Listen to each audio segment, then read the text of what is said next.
आपली संस्कृती, आपले संस्कार सदा राहू दे आपल्या सोबत। भारताच्या महान ग्रंथांचे आणि काव्यांचे संपूर्ण संकलन सबस्क्राइब करा तिलक।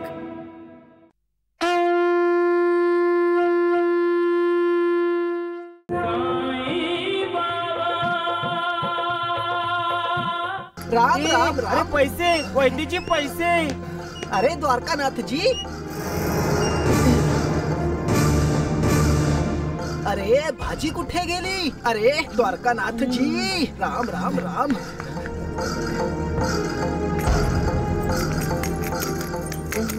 हे बघा किती पैसे आहेत। वैद्यची, त्या साईबाबाने पैशांच्या जागी भाजीपाला आणि भाजीपाल्याच्या जागी पैसे तर नाही भरले।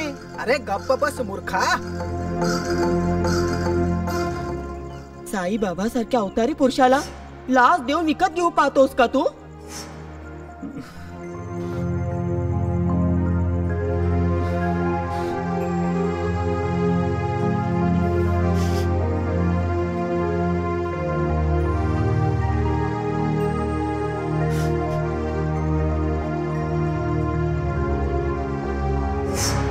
आई, भगवान द्वारकानाथ जी त्यांना भोंदू मानतात।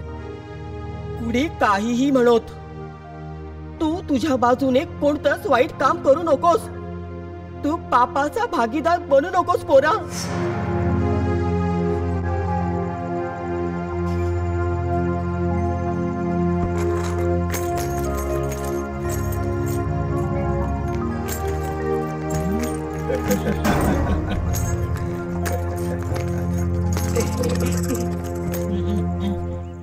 कुठे निघालास गणपतराव?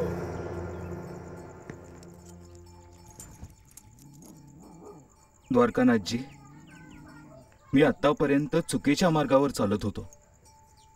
आता मी योग्य मार्गावर जात आहे, माझ्या खऱ्याखुऱ्या भगवंतांचं दर्शन घ्यायला।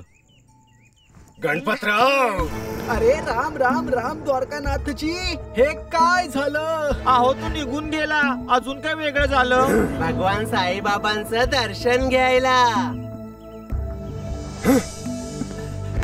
अरे धोंडू, आपण तरी योग्य मार्गावर आहोत ना? अरे गप्प बसा मूर्खांनो।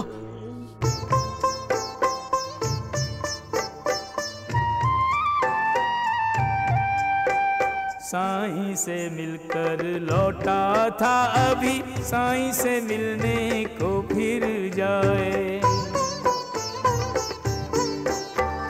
सारे खेल हुए रे झूठे, साईं ने ऐसे खेल दिखाए। बाबा ने अपना बोध करा के, बाबा ने अपना बोध करा के भ्रम के सारे पर्दे उठाए। जो साईं घट घट में बसे, उसे गांव से कोई कैसे हटाए। जो साईं घट घट में बसे, उसे गांव से कोई कैसे हटाए।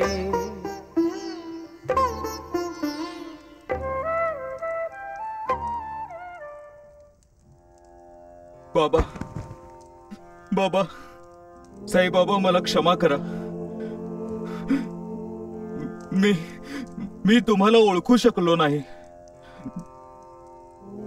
तुमच्यामुळेच माझ्या मनाची कवाडं उघडली बाबा। बाबा, आता तुम्हीच माझ्या तनामनात वसला आहात। तुम्हीच माझे भगवान आहात बाबा। तुम्हीच माझे माता पिता, बहीण भाऊ, सर्व काही तुम्हीच आहात बाबा। साईनाथ, मी तुम्हाला खरेदी करण्याचा उद्दामपणा केला होता। मला शिक्षा द्या। आणि आता मला या पैशांचा काहीही मोह उरलेला नाही। आता मला मोह आहे तो केवळ तुमच्या चरणांचा। आता मी माझं सारं आयुष्य तुमच्या सेवेत व्यतीत करणार आहे। मला अनुमती द्यावी।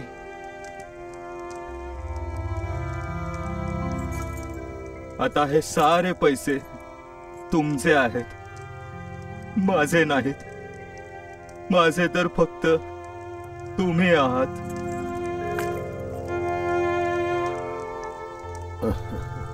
उठ गणपत, उठ.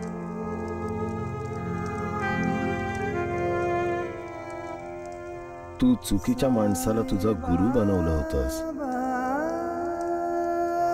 यात तुझा काहीही दोष नाही. तुझ्याकडून कुठचाही अपराध झाला नाहीये. मी तुझ्यावर प्रसन्न आहे.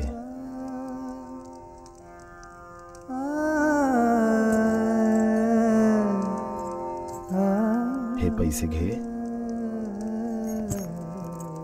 आणि तुझ्या गावी परत जा. याचा अर्थ तुम्ही मला क्षमा नाही केलेत साईबाबा.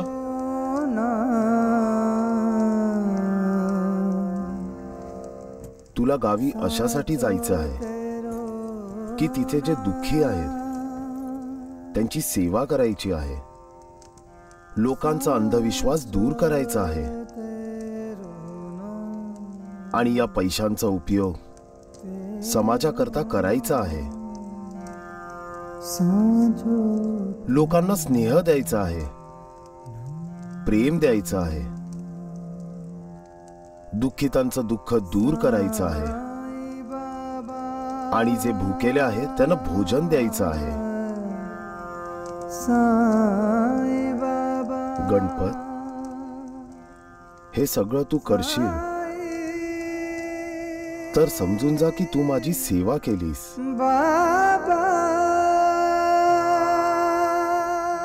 असं नको समजूस की मी तुझ्यापासून दूर आहे.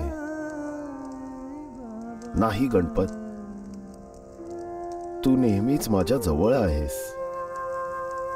तू जेव्हा कधी मला हाक मारशील मी तुझ्याकडे तात्काळ निघून येईन. मला प्रवासाकरता गाडी नको, टांगा नको. मला त्याची गरजच नाही. आणि जो कोणी माझं नामस्मरण करेल मी सदैव त्याच्या जवळच असेन. साई कथा अनंत है, साई नाम अनमोल, जन्म सफल हो जाए. गणपत, साई साई बोल. ही उदी घे साई श्याम आणि लोकांचं अज्ञान दूर कर. जशी आज्ञा साईनाथ. साई राम साई श्याम दुख भंजन तेरो नाम.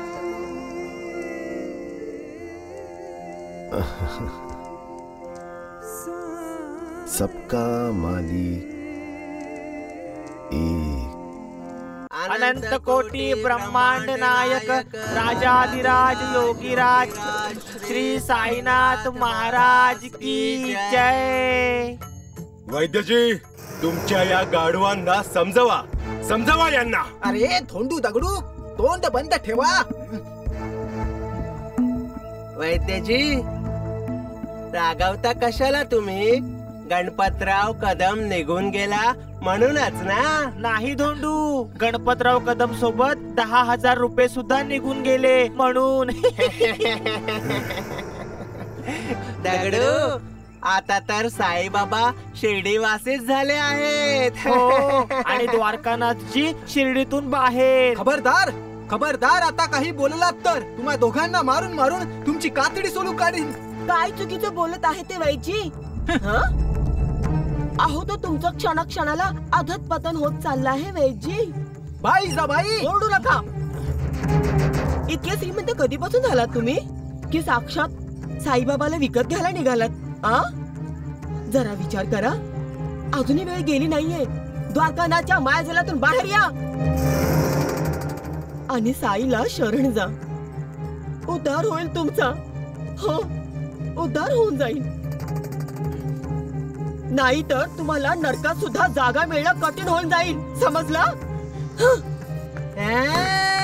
राम राम राम. तुझा तर उद्धार केला ना साईबाबाने.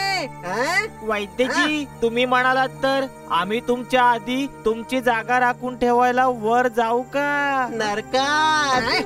मूर्ख मूर्ख, मला नरकात पाठवतोस.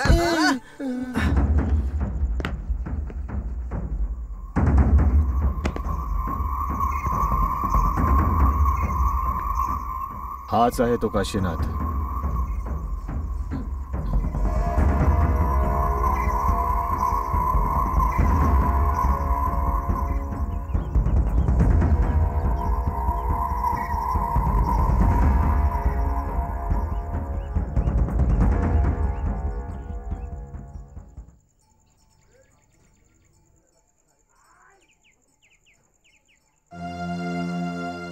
बाबा, 2 दिवसापासून उपाशी आहे. काहीच खाल्लेलं नाही. बाबा, भुकेल्याला अन्न द्या बाबा. भगवान तुमचं घर आनंदाने भरून टाकेल बाबा.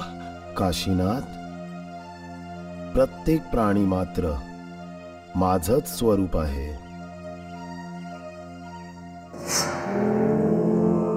ज्याला भुकेलेल्या, तहानलेल्या, दरिद्री, गरीब आणि दुर्बल लोकांच्यात माझं दर्शन होतं, तो मला अत्यंत प्रिय आहे. जेव्हा भुकेने व्याकुळ माणसांचं पोट भरतं तेव्हा माझं पोट भरतं. हो,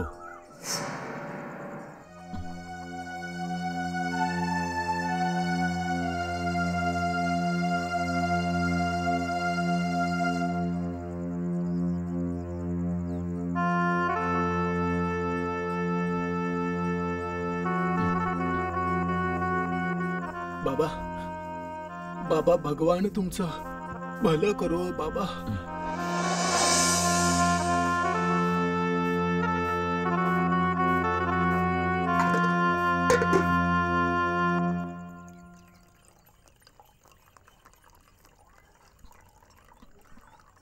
मूर्ख, स्वतःचं जेवण दुसऱ्यांना देऊन स्वतः कसं पाणी पिऊन पोट भरत आहे.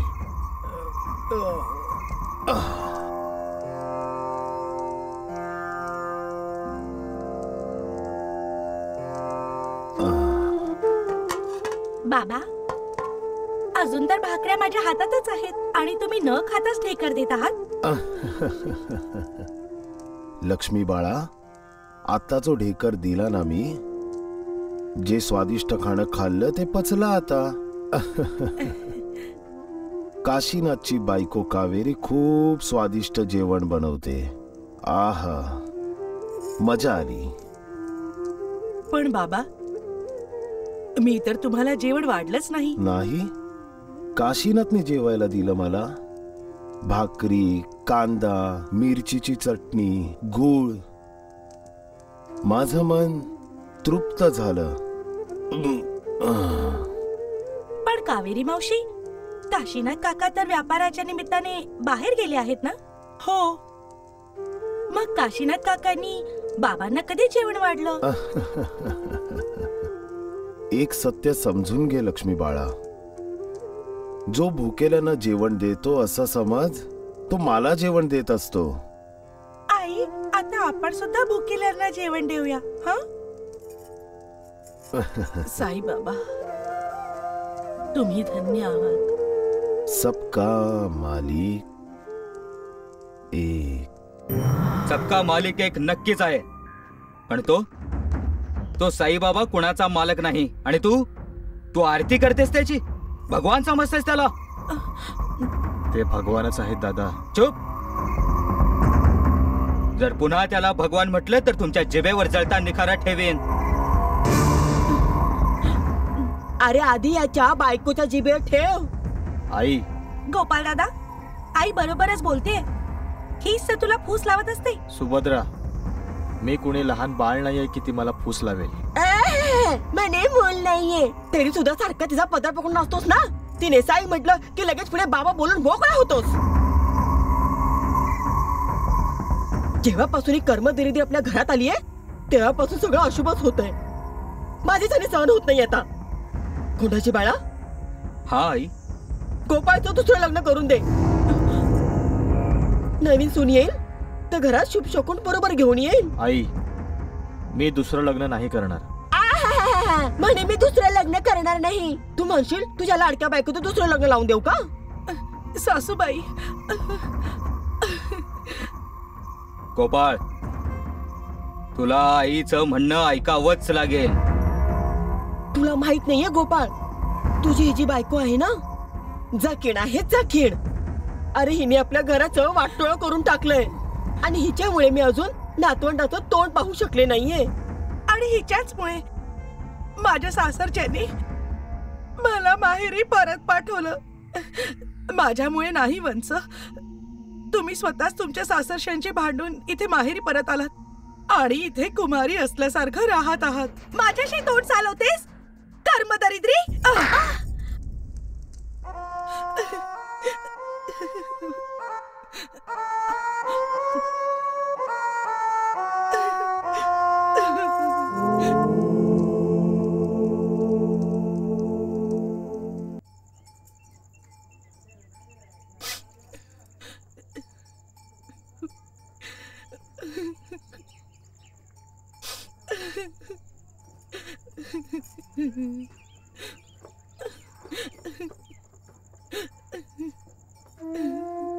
शकू,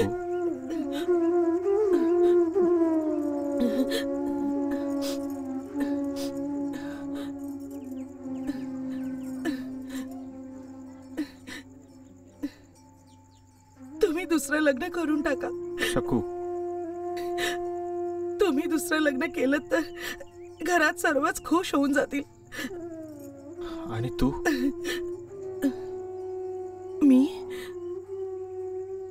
मी पण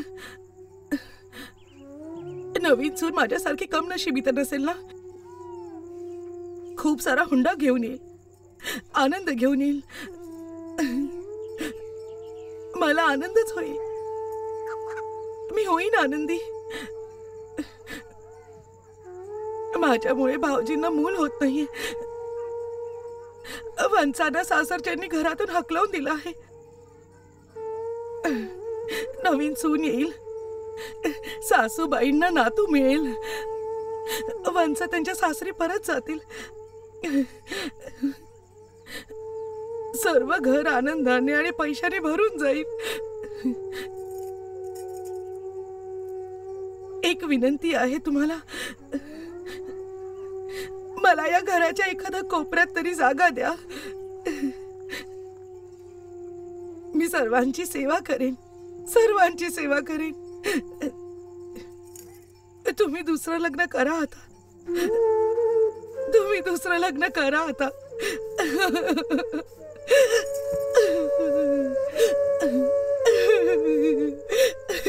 किती पाषाण हृदयी आहेत लोक, जे दुसऱ्यांना दुःख देतात. काय मिळतं त्यांना?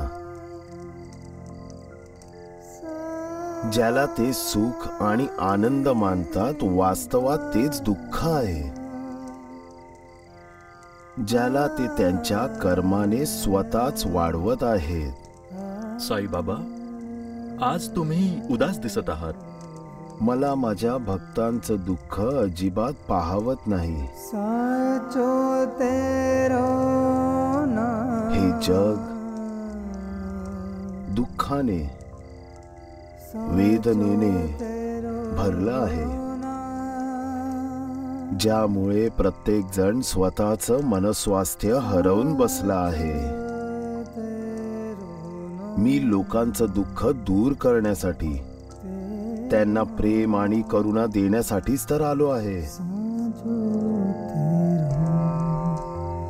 पण जेव्हा माझ्या भक्तांची हाक ऐकून सुद्धा त्यांना प्रतिसाद नाही देऊ शकत, तेव्हा माझं हृदय पिळवटून निघतं. असं का पण बाबा? तुम्ही तर भगवान आहात. तुम्ही तर तुमच्या भक्तांच्या सर्व वेदना, सर्व पीडा, सर्व दुःखे दूर करू शकता. नाही म्हाळसापती, ज्या प्रकारे मनुष्य शरीर धारण केल्यानंतर मला या शरीराच्या मर्यादांचं पालन करावं लागतं. त्याच प्रकारे प्रत्येक मनुष्याला त्याच्या कर्माचं फळ सुद्धा भोगावं लागतं. हा भागोजी शिंदे, मी याचं दुखणं नक्कीच दूर करू शकतो, पण याला त्याच्या कर्माचे भोग तर भोगावेच लागतील. कर्म चांगली असोत अथवा वाईट, त्याचं फळ मनुष्याला मिळतच मिळतं. माझ्या भक्तांना सुद्धा त्यांच्या कर्माचं फळ भोगावंच लागेल. त्यानंतर जेव्हा मनुष्य पूर्णार्थाने भगवंताला शरण जातो, तेव्हाच तर त्याचा उद्धार होतो. पण तोपर्यंत त्यांची पीडा पाहून माझं मन खूप उदास होत राहतं.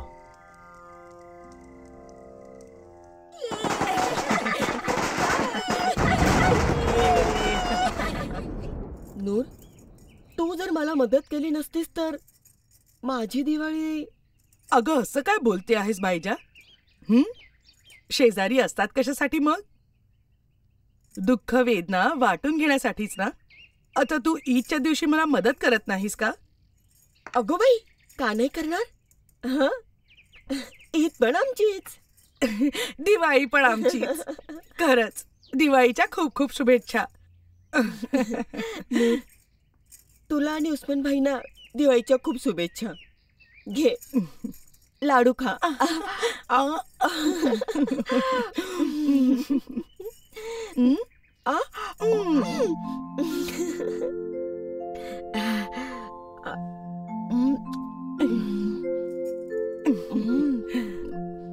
अरे वा, काय स्वादिष्ट लाडू आहेत. किती सारं सामान पाठवलं आहे पार्वती वहिनीच्या माहेरच्यांनी. हो ना? अगं सुभद्रा, याला म्हणतात मुलीवरचं प्रेम. लग्न करून दिल्यावर दुसऱ्यांच्या घरात पाठवल्यावर सुद्धा पार्वतीचे आई वडील ही गोष्ट नाही विसरले. खरं बोलते आहे साई. बरोबर. प्रत्येक सणाला काही ना काही पाठवतच असतात. अजून कुणाची तरी मुलगी सुद्धा राहते म्हटलं आपल्या घरात आई. अरे आपला जावई राहिला बाजूला, आपल्या मुलीला साधी चिंधी सुद्धा पाठवली नाही हिच्या आई वडिलांनी कुठच्याच सणाला. अगं मी तर म्हणते, लायक नाहीये काही द्यायची तर हिला घेऊन जा इथून. काय बोलते आहे साई? कुणाला घेऊन जायचं इथून? अरे अजून कुणाला? ह्या कर्मदरिद्रीला? अजून कोणाला?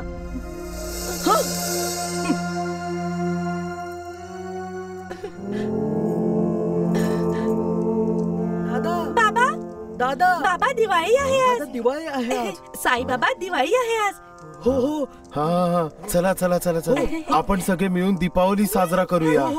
चला, चल बाळा. हा, चला चला चला बाळांनो, चला बाबा, चला. चला लवकर.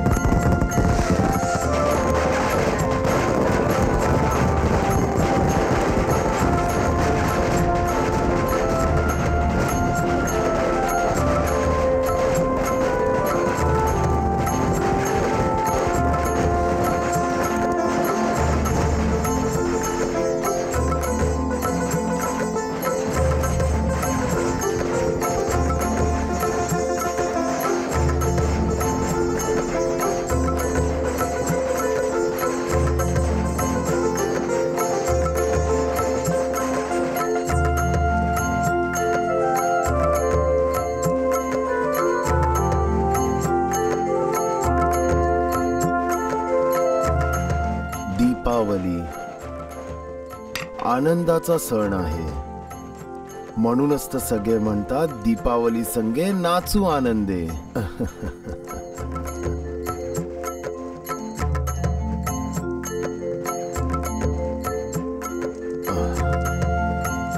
दिव्यांचा हा उत्सव साजरा करण्याचा अर्थ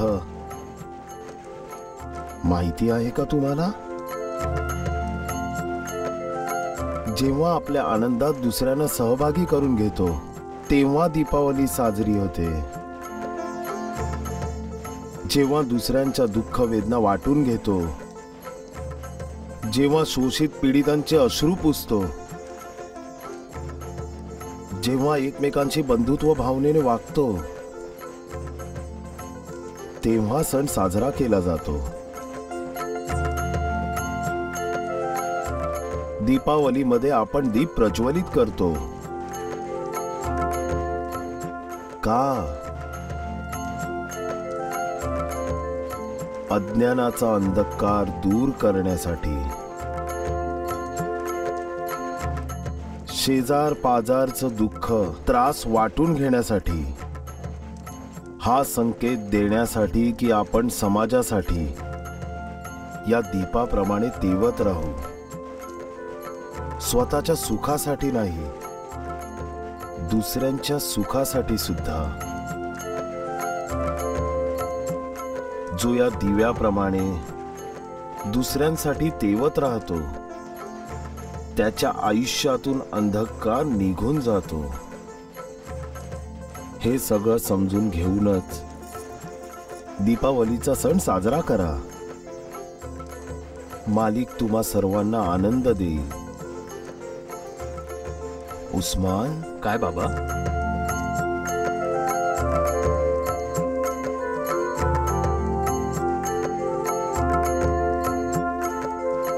लक्षात ठेवा, आपल्या आनंदात दुसऱ्यांना सहभागी कराल तर मालिक तुमचं आयुष्य आनंदाने भरून टाकेल. सबका मालिक एक.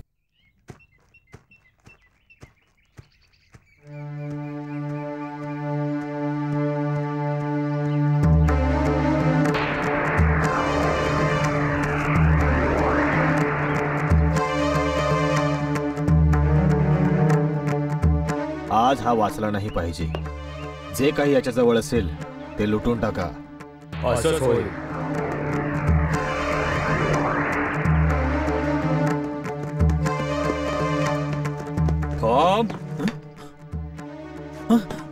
भाऊ, ए भाऊ, मी खूप गरीब माणूस आहे. माझ्याजवळ काही सुद्धा नाहीये. मला जाऊ द्या. मला मारू नका. कृपया मला सोडून द्या.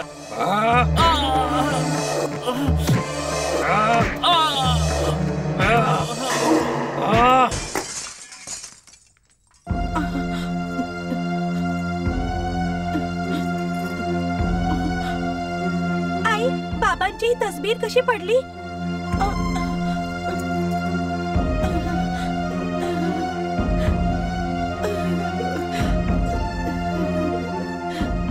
आई, सखू काकू म्हणायची की कुठच्याही तस्बिरीचं पडून फुटणं अशुभ असतं म्हणून.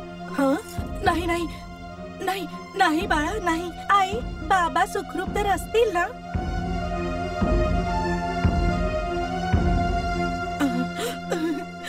हो बाळा, हो. सुखरूपच असतील तुझे बाबा. रडू नकोस आई. बाबांना काही होणार नाही. बाबा तर साईबाबांचे भक्त आहेत. साईबाबांचा आशीर्वाद बाबांबरोबरच आहे. मग बाबांचं वाईट कसं काय होऊ शकतं? अगं माझ्या बाळा, मी तरी हे कसं विसरले. तुझ्या बाबांना काहीही नाही होऊ शकत. तुझ्या बाबांना काहीही नाही होऊ शकत. हे साईनाथ, माझ्या सौभाग्याचं रक्षण करा. साईनाथ, माझ्या सौभाग्याचं रक्षण करा.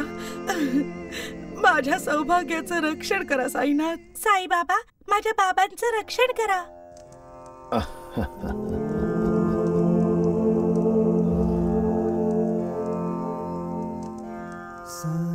साईनाथ, कुणाला आशीर्वाद दिलात तुम्ही?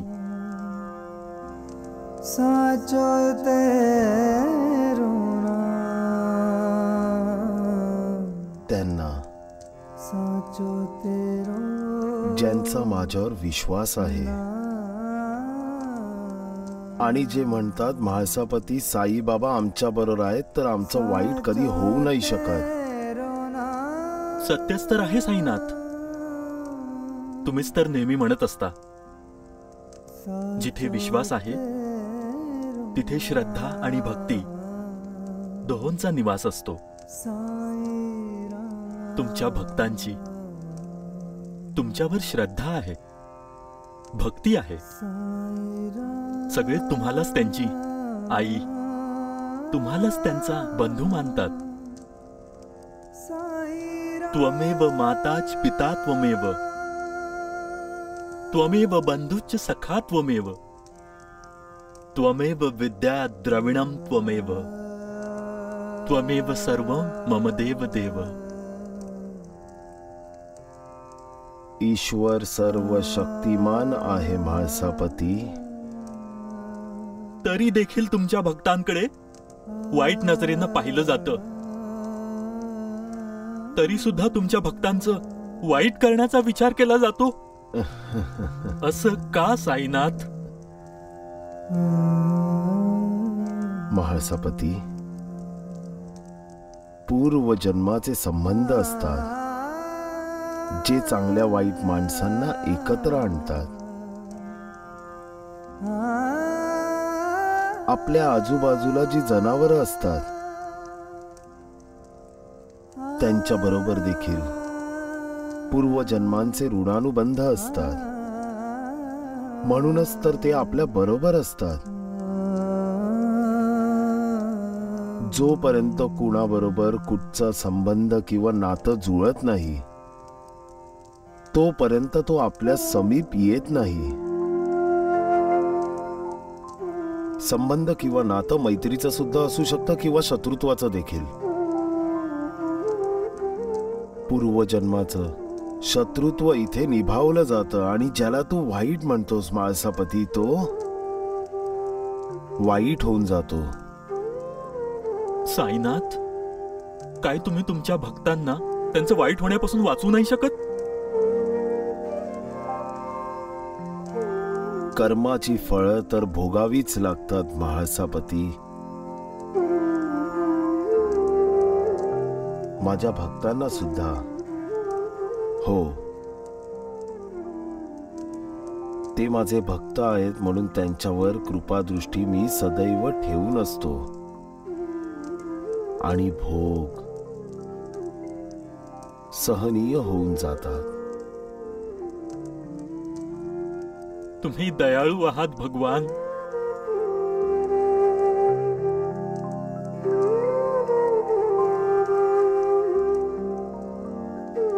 सबका मालिक एक आहे.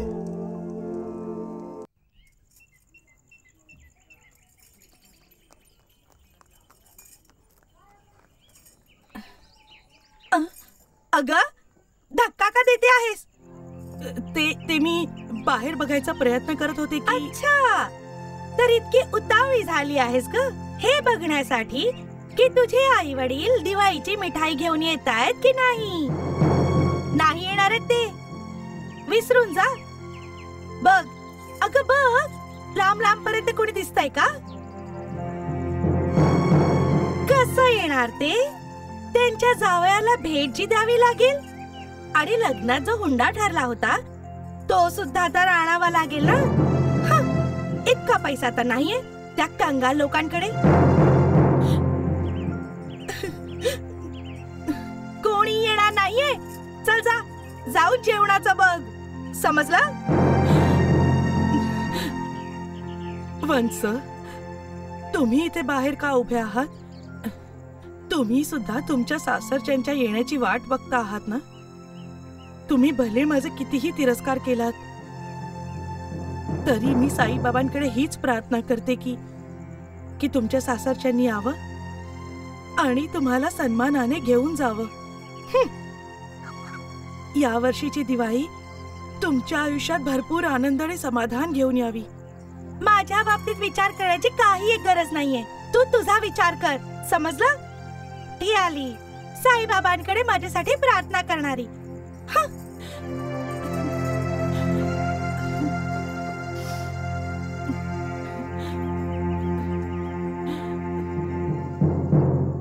अगं बाई, हे काय करताय? लहान मुलं आहात का? काय करणार बायजा, तुला बघूनच मन मांडे खायला लागलं. इश्श, मांडे नाही लाडू फुटत असतील, लाडू. चला जा, आम्हाला दिवाळीची तयारी करू द्या. जा. बाईजा, भाईजांना अजून लाडू दे ना. अगं पण हे खाऊन सांगतील पण की त्यांना किती गोड लागलं आहे ते. हो हो, मी सांगतो ना. बरं बरं, घ्या. भाईजान, लाडू कसे वाटले? अरे 1-2 खाऊन थोडीच कळणार आहेत. 2-4 अजून घेऊन देत. काय खाऊन सांगतो मी. हा,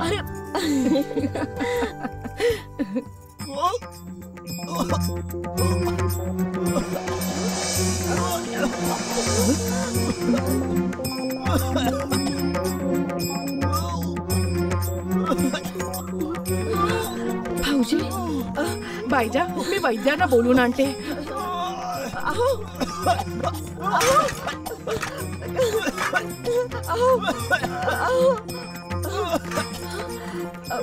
नाद घेऊन जाऊया. चला चला, आत जाऊया. चला. अहो, काय होतं तुम्हाला? अहो,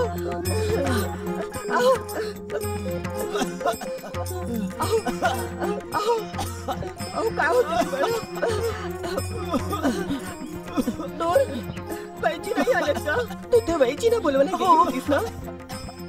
पण ते तर यायला तयारच नाहीये. म्हणाले साईबाबांकडे जा.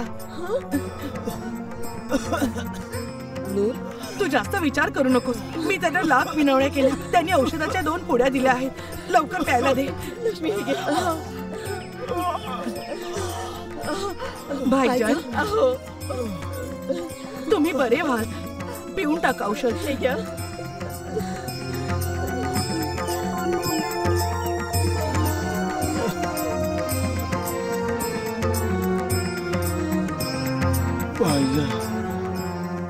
तुम्ही तर आम्हाला घाबरूनच सोडलं. आई, ही तर येणाऱ्या वादळाची नांदी आहे.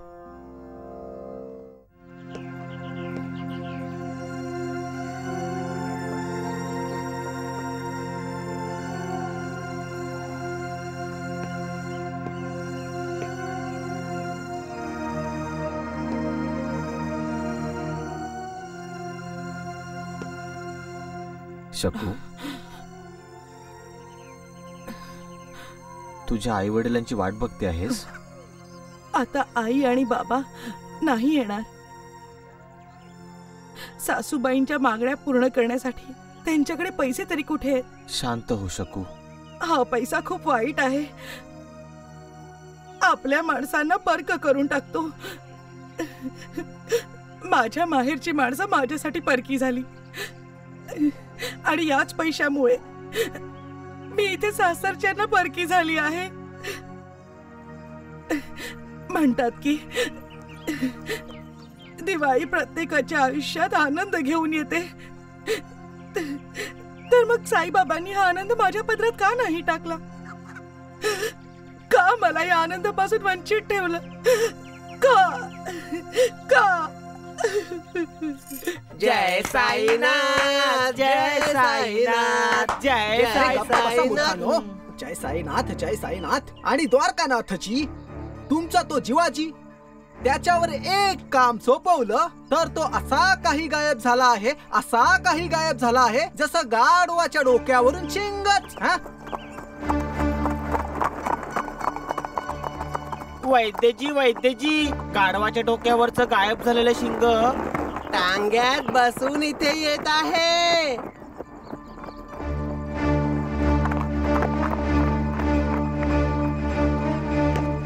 राम राम राम. द्वारकानाथची नाव घेता क्षणी सैतान हजर.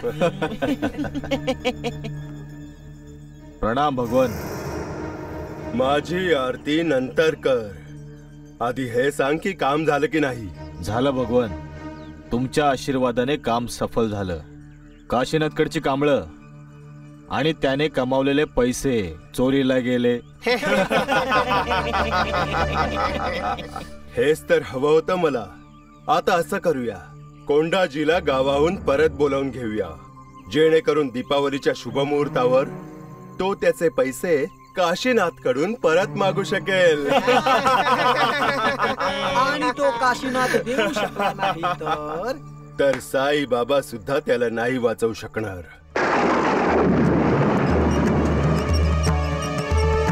जेव्हा ईश्वराला क्रोध येतो तेव्हा त्याच्या रागापासून कोणी कोणाला वाचवू नाही शकत. कोणी कोणाला वाचवू नाही शकत. अरे मुलांनो, आपापल्या घरी जा. बघा बघा, ईश्वराला राग आला आहे. जा मुलांनो, तुमच्या घरी जा. लवकर लवकर तुमच्या घरी जा.